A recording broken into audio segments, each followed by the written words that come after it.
Well, the tributes have been coming in from across the country and the political spectrum. Many commenting not just on his presidency, but his life of service and the values he stood for. Habitat for Humanity said they're grateful for the impact the Carters had on their group and credit the Carters for putting them on the map. The former president was also no stranger to Portland in the Pacific Northwest. Here's a look back at some of his visits to the area from our KGW archives.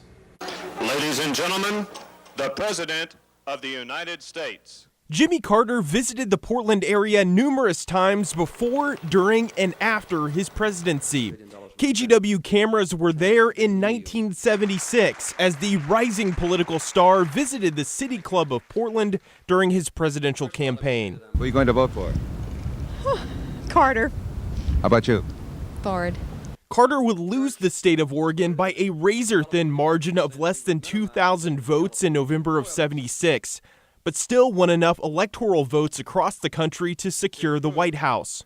He returned to the area 5 times during his presidency, including a visit in May of 1978. Carter spoke at the Hilton Hotel, where he announced federal funding for projects in Northwest Portland and Swan Island.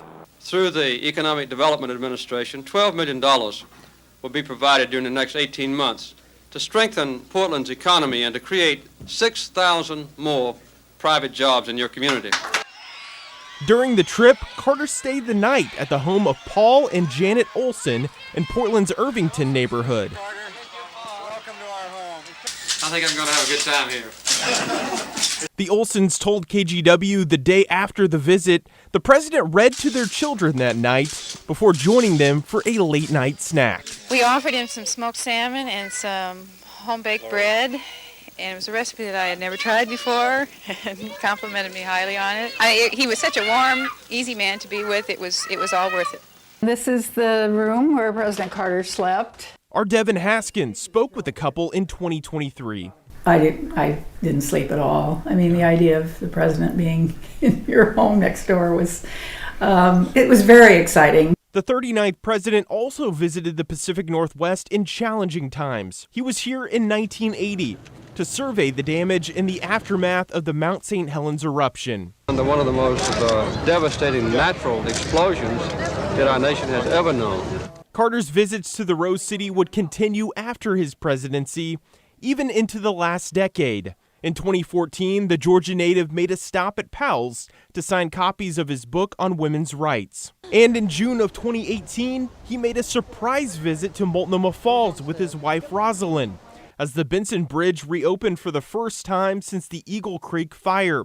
The Carters marveled at one of our most treasured landmarks and took time to visit the gift shop.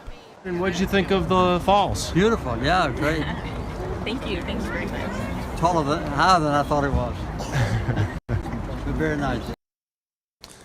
Well, President Biden has scheduled Carter's state funeral for January the 9th. The Carter Center said the late president had requested that those who are wishing to honor his memory do so through acts of service to humanity. For more details on Carter's visit to Oregon, plus all of the statements from lawmakers, visit our website at kgw.com.